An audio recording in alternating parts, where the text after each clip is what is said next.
高三七班林浩、赵鹏、马超、陈默4个货加起来总分不够300，还好意思坐这儿参加试师？我要是你们，早卷铺盖回家卖红薯了。你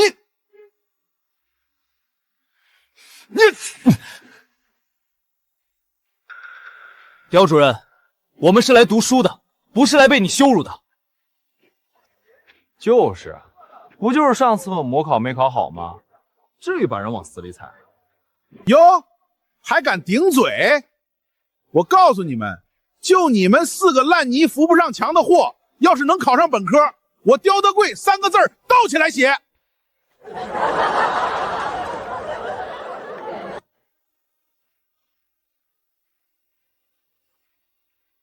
妈每天天不亮就起来炸油条，手都烫得满是泡。陈默奶奶躺在医院等钱治病，马超想考体校，赵鹏早就想证明自己不是只会玩游戏。今天这个脸，我们不能丢。行，100天，我们4个要是全上本科线，你当众给我们道歉；要是考不上，我们自动退学，绝不拖学校升学率的后腿。我要考北大。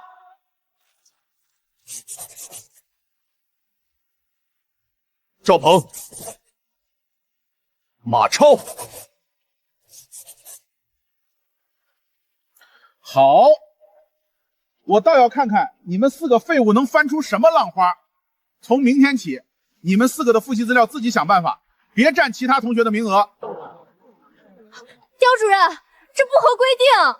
规定，在高3年级我就是规定。啊！在现在这个最后，他们要是敢违反校规戒纪，我立刻开除他们。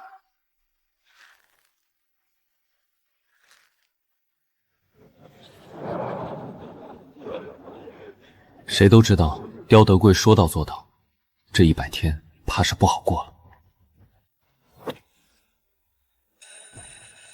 散会的铃声刚响，林小雨抱着乔安就往行政楼走，我悄悄跟在他身后。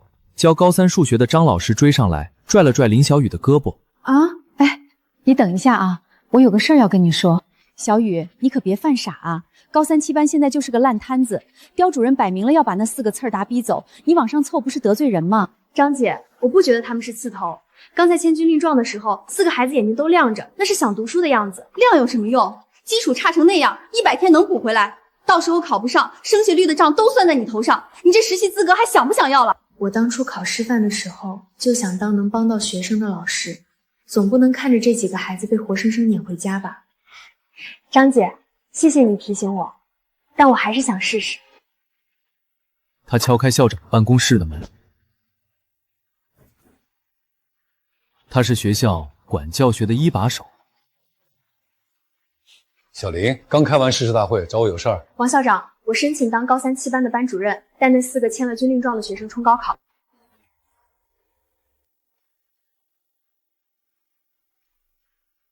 我不同意。一个实习老师带差班出了问题，谁担得起责任？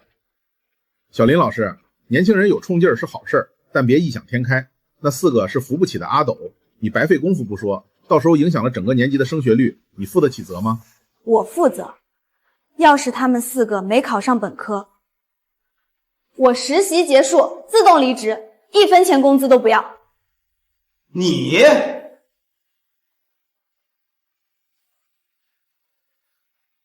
行，我给你这个机会，高3、7班的班主任从今天起就是你了。刁德贵瞪了林小雨一眼，甩着袖子就走。我扒在门框上，心里咯噔一下。林老师这是把自己的前途都赌在我们4个身上了。我攥着兜里皱巴巴的军令状，转身往学校门口跑，没走2步就撞上拎菜篮子的温巧云。她是林浩的妈，在巷口摆早餐摊，手上还沾着没洗干净的面子。浩子，这刚放学怎么跑这么急？你林姨刚才还说看见你在台上签字，啥事儿啊？妈，没事儿，就是学校签的高考承诺书。对了，我今晚不跟同学去打球了，帮你揉面炸油条，明天出摊我跟你一起去。那哪行？你马上高考了，得在家复习，摊上我一个人忙得过来。没事儿，我边看摊儿边背古诗，不耽误事儿。你上次手烫的泡还没好呢，我帮你搭把手，你能多歇会儿。妈每天3点就起来生炉子，我要是这点苦都吃不了，还谈什么考大学让她享福？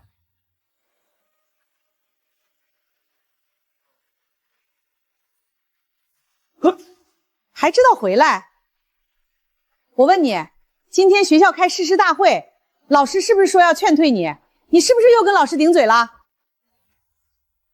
谁跟老师顶嘴了？我跟人立了军令状，100天考上本科，以后不玩游戏了。你要是能考上本科，我把这游戏手柄给煮了吃。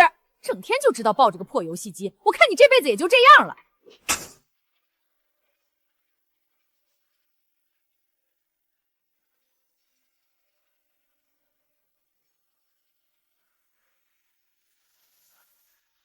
以前老师说我玩游戏是不务正业，我妈说我这辈子没出息。这次，我偏要考给他们看。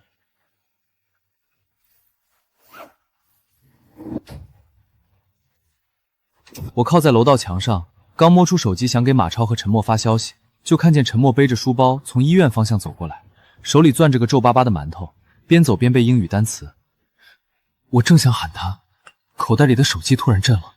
是林小雨发来的消息，明天早上7点到教室，我给你们4个补基础，别迟到。我指尖刚碰到发送键，我身后突然传来马超咋咋呼呼的声音，他是高3、7班的体育生，手里攥着刚发的数学摸底试卷，脑门上的汗把刘海都打湿了。你们都收到林老师的消息了？完了，我刚才看了摸底成绩，数学才考12分，选择蒙对3道，填空蒙对1道，大题全空。我也就32分。最后一道默写题还写错了字。我41，比你俩强点，至少选择题蒙对一半。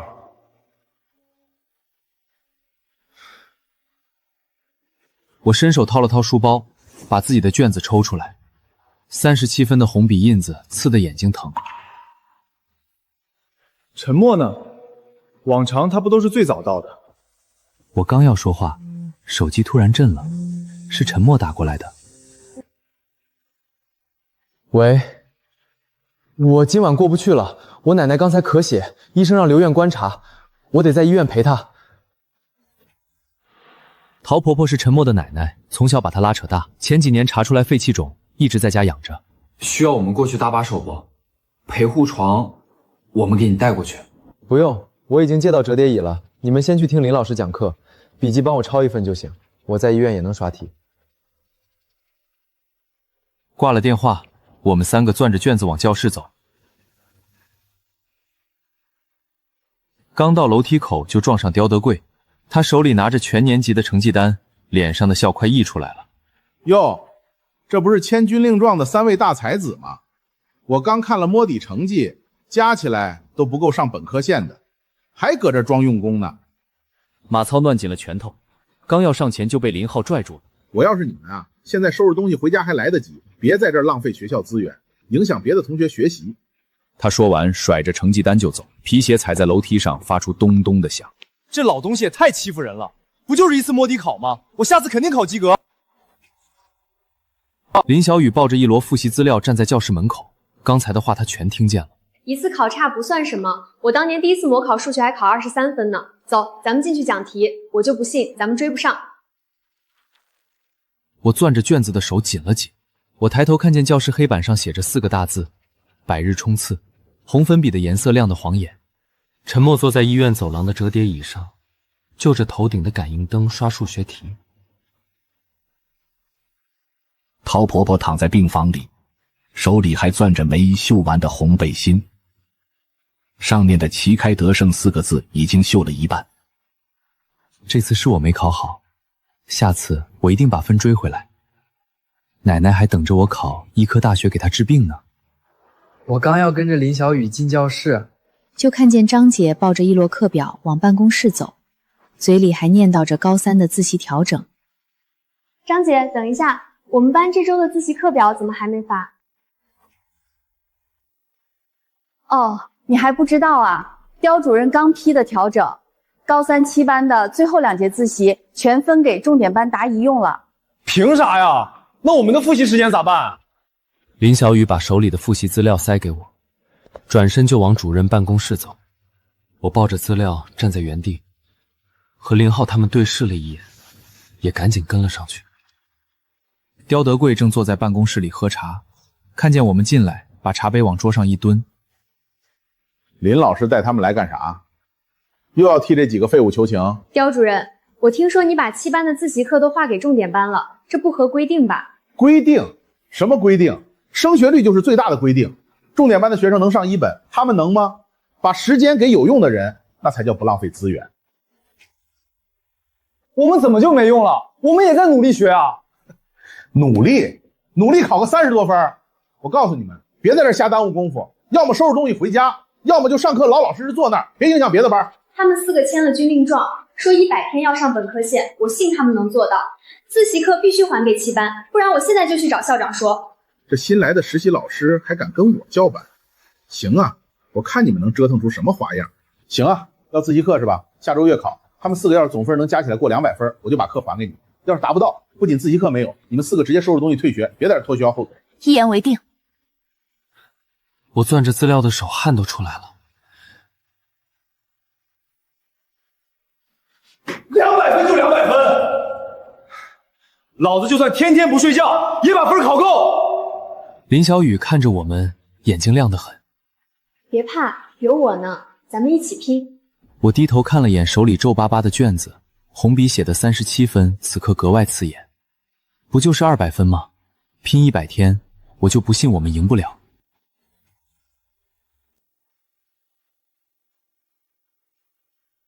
林浩几人站在走廊里，正合计着这周怎么挤时间补沉默落下的课。口袋里的手机突然响了，是医院那边护士打来的。喂，您好，我是陈默。奶奶醒了，说要见你，你快过来一趟吧。我跟你一起去，刚好把我妈今早蒸的包子给陶婆婆带几个。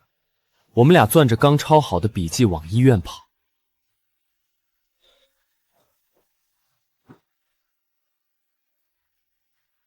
陶婆婆是陈默的奶奶，60多岁，头发全白了，脸上爬满皱纹。前几年查出来肺气肿，一直靠吃药养着。陈默从小就是她拉扯大的。小莫来啦，你看我这手现在不好使，绣了快半个月才绣完。他把手里的红背心递过来，针脚有点歪，可胸口旗开得胜4个黄字绣得格外扎实，边角还缝了个小小的篮球图案，是他特意问了陈默同学，知道他们几个朋友爱打球加上去的。我伸手接背心，指尖碰到陶婆婆冻得冰凉的手背，喉咙一下子堵得慌。我听护士说你们现在高考要冲刺了，别总往医院跑，耽误学习。我这身子骨没事儿，等你考完。陶婆婆看我和林浩光顾着聊天，从枕头底下摸出2个煮鸡蛋塞给我们。林浩坐了会儿就回校帮赵鹏和马超补笔记。我看向陶婆婆，她闭着眼睛像是睡着了，可眉头还皱着。刚才绣背心的时候，她咳了好几次，都捂着嘴怕我听见。她昨天刚咳完血，输着液还偷偷躲在被子里绣背心，针肯定扎了手不知道多少次，都没跟我说一句疼。陈默低头抹了把眼睛，刚把眼泪蹭掉，就听见兜里的手机震，是赵鹏发的消息，说林老师找了旧的高考支题，让我们回去一起刷。我给陶婆婆掖了掖被角。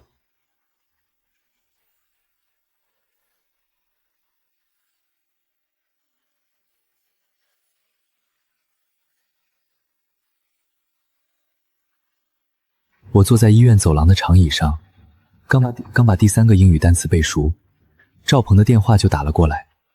我接起电话，说：“我马上回学校，真题先给我留1份。”不急不急，你先陪你奶奶。我跟你说个大事儿，我刚把手机里所有游戏都卸载了。你那玩了3年的号，说删就删了？那不然呢？刁德贵那老东西都骑到咱们脖子上了，我要是考不上，不仅自习课拿不回来，还得连累你们退学。你是没看见，赵鹏刚才卸载游戏的时候手都抖了，跟剜他肉似的。滚蛋！我那是激动。以前玩游戏练出来的手速，1分钟能点200下屏幕，我就不信刷选择题比打木坛还难。赵鹏真没说笑，他刚才把数学选择题拿出来，10分钟就刷了50道，比我快1倍。那必须的，以前打团战我都能1秒钟分辨3个技能的释放顺序，现在找个错误选项还不简单，就是好多知识点记不住，错的有点多。没关系，速度有了，咱们再慢慢练正确率，总能提上来的。握着手机，看着病房门口露出的陶婆婆的衣角，心里暖得发烫。对了，陈默，我跟林老师说了，你要是回不来，我们给你录讲题的视频，你在医院也能看，不会落下你的。好，谢谢你们。行。跟我客气啥？等下周月考，咱们4个考个高分，把刁德贵的脸打肿，让他再也不敢瞧不起咱。我挂了电话，把单词本往口袋里一塞，刚要起身回病房，快回去吧，别耽误了和同学一起学习。婆婆等你好消息。点点头，把红背心儿背在身上，写下最后已收痛作心口。往学校跑的时候，风灌进领口，胸口那4个绣得扎扎实实的字，烫得我心口发慌。这次，我们说什么也不能说。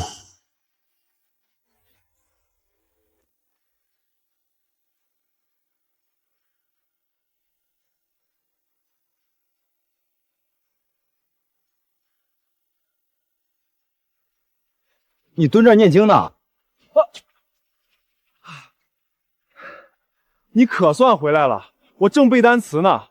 刚才林老师说我英语要是过不了60，体育分再高也考不上体大。你这是把单词都刻篮球上了？那可不，以前我打球一天能摸8个小时篮球，现在摸一次就背几个，比抱着单词本坐教室里记快多了。刚才训练休息10分钟，我就背了20个。马超，你搁这磨蹭啥呢？马上要打省级赛了，不加练还玩什么单词儿？教练，我没玩，我背单词呢。这不还有100天高考吗？我得考个文化分才能上体大。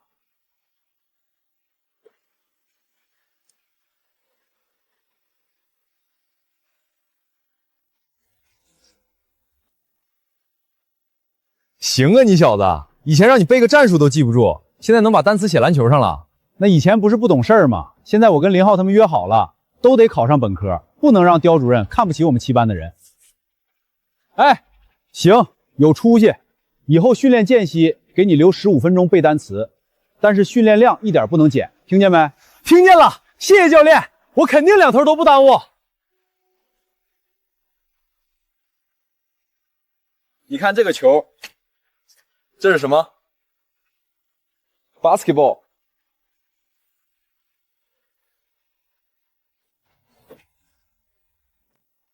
以前总说他是四肢发达头脑简单，真较起劲来比谁都拼。走啊，回教室刷题去。我刚才背的单词还得默写呢，等下次月考，我英语怎么也得考个50分，不能拖你们后腿。就看见刁德贵背着手站在教学楼走廊里，正盯着我们俩，脸色阴得能滴出水来。几个烂泥还想上墙，我看你们能蹦到几天。下次月考要是考不好，立马给我滚回家。我和马超见状，赶紧收了笑，往教学楼走。陈默，刚才你家邻居给我打电话，说你奶奶喘得厉害，已经被送回医院了。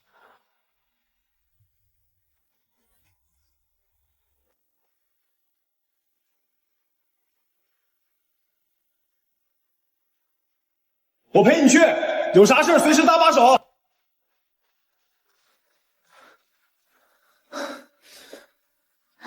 我没事儿，就是老毛病犯了。你咋不在学校学习，跑回来了？我不放心你，我就在这儿陪你。功课我自己能跟上。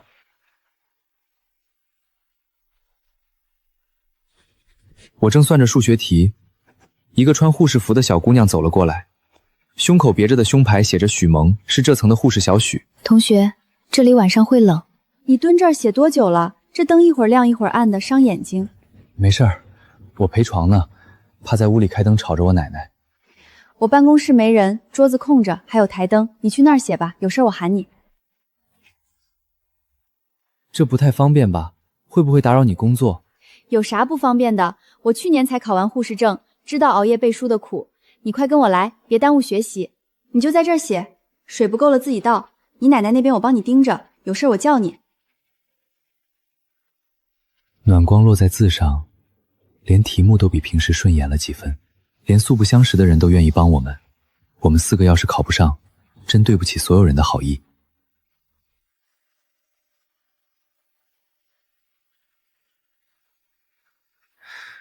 原来我不是一个人在战斗。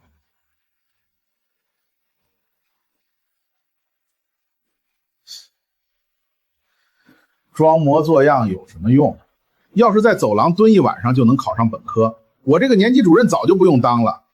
还有闲工夫在这蹭护士站的地方学习。我可告诉你，下周月考要是考不到450，你跟林浩那几个直接收拾东西回家。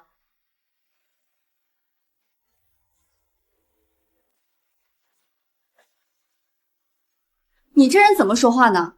这孩子陪床还不忘学习，碍着你什么事儿了？我是他学校的年级主任，我教育学生，轮得到你一个护士插嘴？我管你是什么主任，在医院就得守医院的规矩。你再吵到其他病人，我可喊保安了。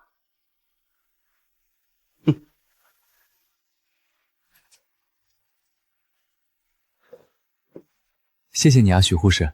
谢啥？快写你的题，别搭理这种人。我去查房了。我看着卷子上的数学公式，脑子里却突然想起下午林浩说他妈最近腰扭了，他这2天放学都得去帮忙看早餐摊。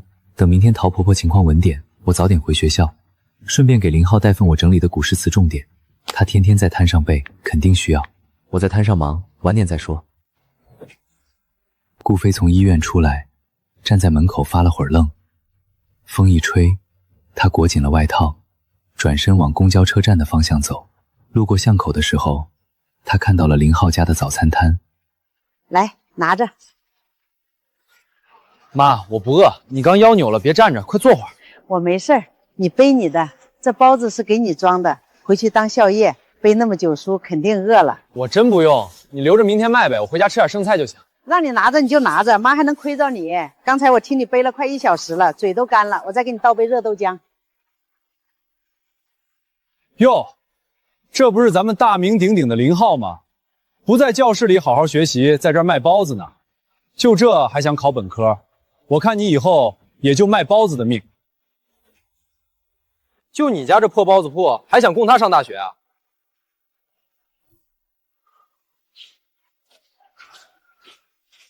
你这孩子怎么说话呢？我儿子卖包子怎么了？凭自己本事吃饭，丢啥人了？拿2个包子，我懒得跟你们废话。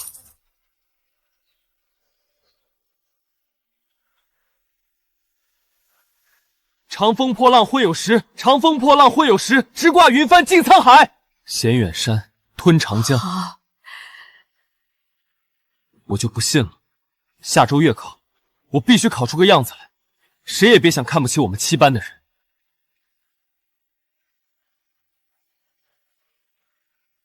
哎，今天不是说发市总考的模拟卷吗？我昨晚还盼着刷2套真题呢。怎么林老师手里啥都没有？我刚在教务处门口听见了，刁德贵那老东西把咱们7班的模拟卷全扣了，说给咱们也是浪费纸，全给重点班了。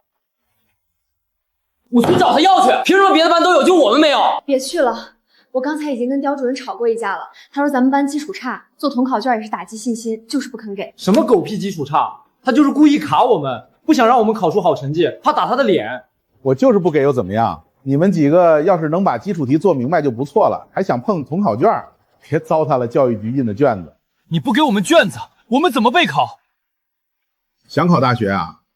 行啊，现在退学去蓝翔学门手艺，不比在这儿浪费时间强。班长把卷子拿走了。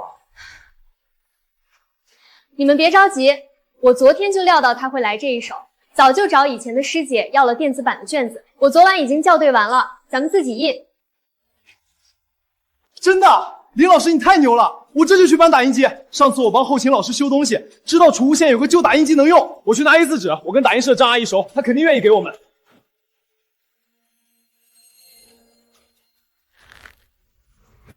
他越是不想让我们考上，我们偏要考给他看。这卷子我们不仅要做，还要考个高分出来。100天而已，谁输谁赢还不一定呢。大家安静点儿，仔细听排名，咱们这次肯定有进步。第312名，高3 7班，陈默。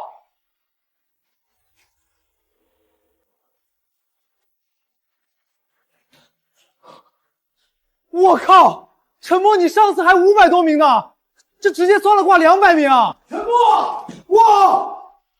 快听听我的，听听我的。第403名，高3 7班，马超。第427名，高3 7班， 0号，第456名，高3、7班赵鹏。咱们4个上次都是倒数100名里的，这次全进前500了，这不得把刁德贵的脸打肿？我看他还敢说咱们是烂泥吗？话刚说完，年级主任就黑着脸踹开了教室的门，手里攥着4张成绩单。吵什么吵？考成这个德行还有脸喊？刁主任，他们4个每个人都进步了100多名，这是好事啊！好事儿？我看是作弊的好事儿。就他们4个天天吊儿郎当的，能考这么多数，不是抄的是什么？你凭什么说我们作弊？我们天天学到半夜的付出，你看不见就说我们抄？我当了20年老师，什么学生没见过？就你们这点小伎俩还想瞒我？我查了，你们4个的选择题正庆率比重点班的中等生还高，不是抄的谁信？我们天天刷几千道选择题，正确率高点怎么了？你别血口喷人。是不是抄的？重考一次就知道了。现在就去教务处考，我亲自监考。要是考不到这个分数，立刻收拾东西滚回家。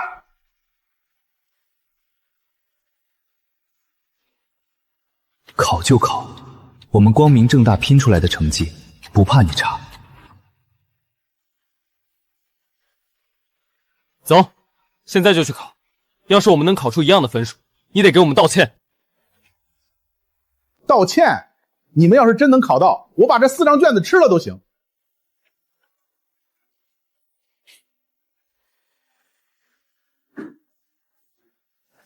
我就在这儿看着，我看你们还怎么抄。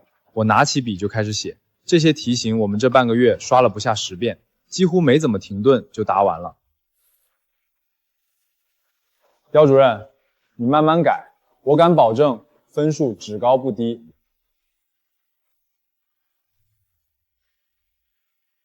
不可能！62分，比上次月考还高了3分。我上次才考59，这次还多了3分，这才多少分？刚摸到本科线的边儿，有什么好得意的？只不过是你们上次考试的时候把题背下来了，凑巧而已。凑巧？那我们下次考试还能进步，是不是也是凑巧？下次你们要是还能考这么多分，我就给你们申请复习资料；要是不能，趁早给我退学，别拖咱们年级的后腿。他这是故意找台阶下，但没关系，我们会用下次的成绩打他的脸。还说我们抄，脸疼不疼啊？我看他就是不想承认咱们真的在进步。我就知道你们肯定没问题。走，回教室，咱们今天把这套模拟卷讲了，争取下次再进步100名。我知道，离我想考的医科大学又近了一步。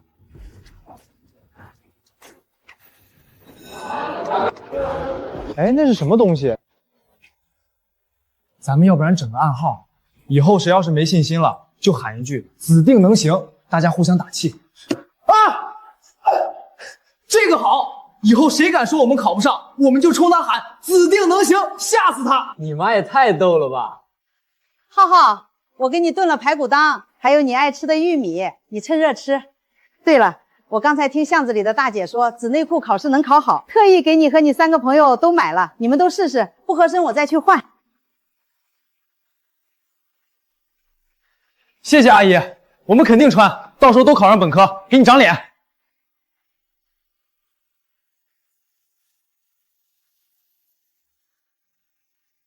奶奶的红背心，阿姨的紫内裤，还有这么多人帮我们，我们怎么可能考不上？哎，你们班的暗号是不是指定能行？我们班刚才也传开了，现在整个年级都在买紫内裤。你看，什么？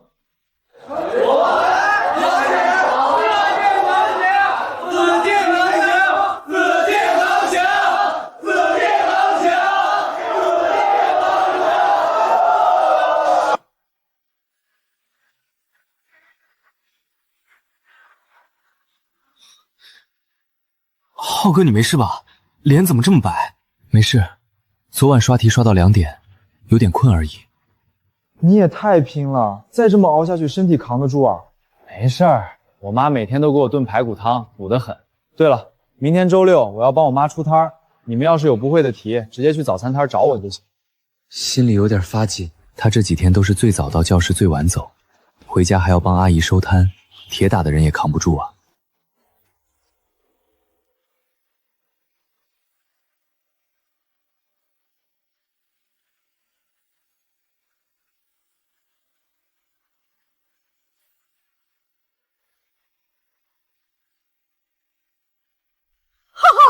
怎么了？又吓妈了？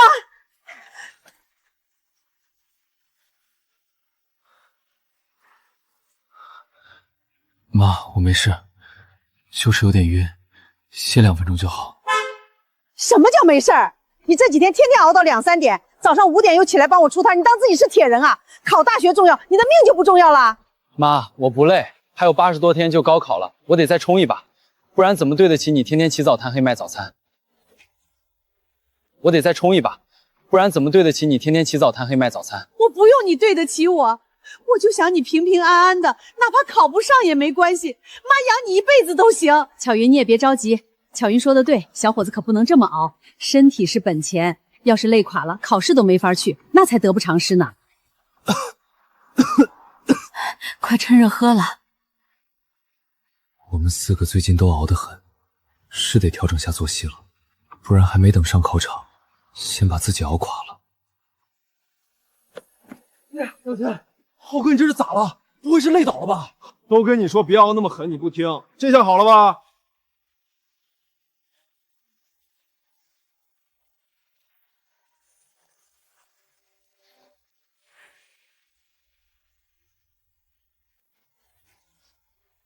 林浩，这大早上的不上早自习，在这摊尸装病呢。我看你这军令状是想当废纸撕了吧？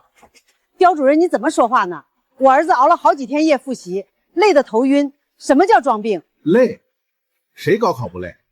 就他娇贵，我看就是心思没放在学习上，整天跟那3个不3不4的混在一起，能考上才怪。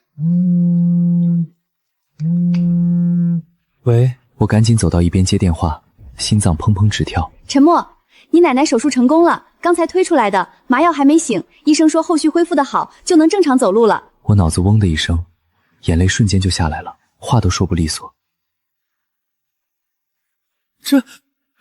真的，谢谢护士姐姐，我马上就过来。浩哥，阿姨，我奶奶手术成功了。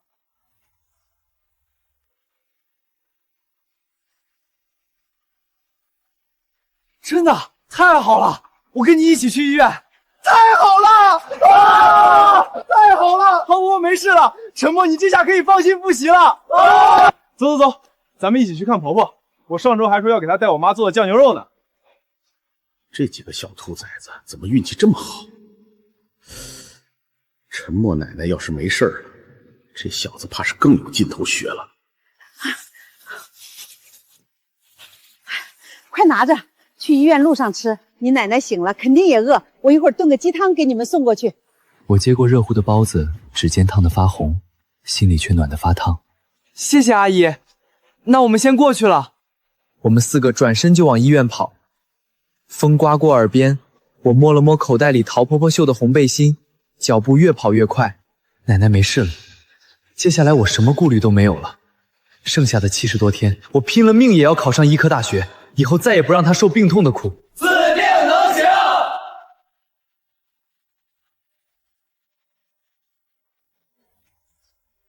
林老师，你别哭啊，这不是好事吗？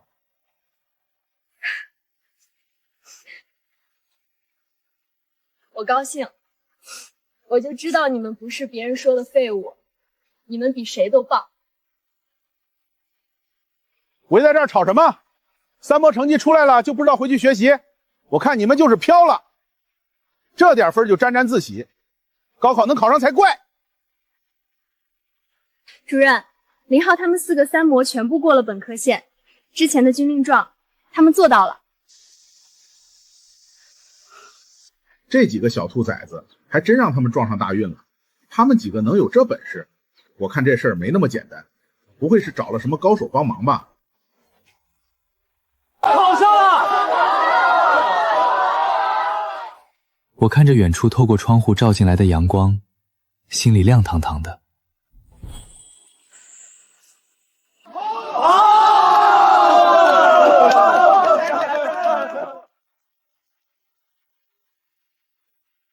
喂，你看他那德行，肯定又回去想坏招呢。别管他，你们先回教室，我去趟教务处看看志愿填报的资料什么时候发。我们4个刚回教室，坐了没20分钟，就听见有人敲教室门。抬头一看，居然是刁德贵，手里还拎着4套最新的模拟卷。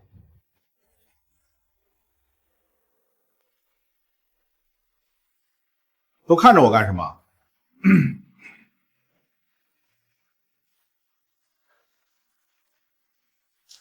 这是今年省重点出的押题卷，我特意给你们留的。我愣了一下，没敢伸手拿。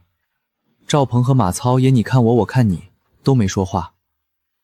刁德贵叹了口气，背在身后的手攥了攥，难得语气放软了。之前是我不对，不该一口咬定你们是烂泥，还处处给你们使绊子。你们能考出这个成绩，是你们自己拼出来的。我这当年级主任的，得给你们道个歉。刁主任，你没发烧吧？之前你还说我们这点分是飘了呢。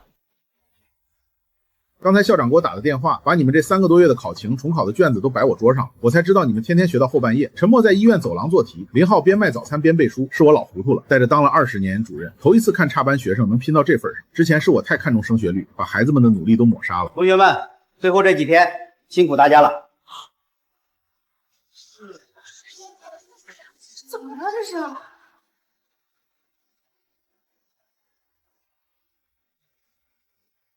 这是教育局给的志愿填报专家咨询名额，我给你们4个留的。高考前有什么问题，直接去教务处找我，我给你们找最好的老师把关。我接过那张烫金的咨询卡，抬头看见窗外，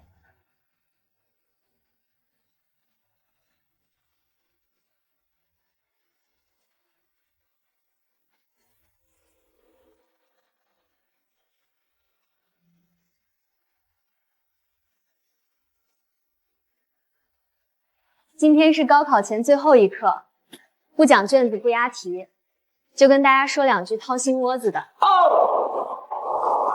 我摸着兜里陶婆婆绣的红背心，指尖都有点发烫。林小雨伸手从布袋子里掏出一摞红绳，挨个往下发，递到我手里的时候，红绳上还带着她手心的温度。这是我特意去庙里求的，开过光的，每个人都有，戴在左手上，图个吉利。林老师，这绳子是不是比刁主任的押题卷还管用啊？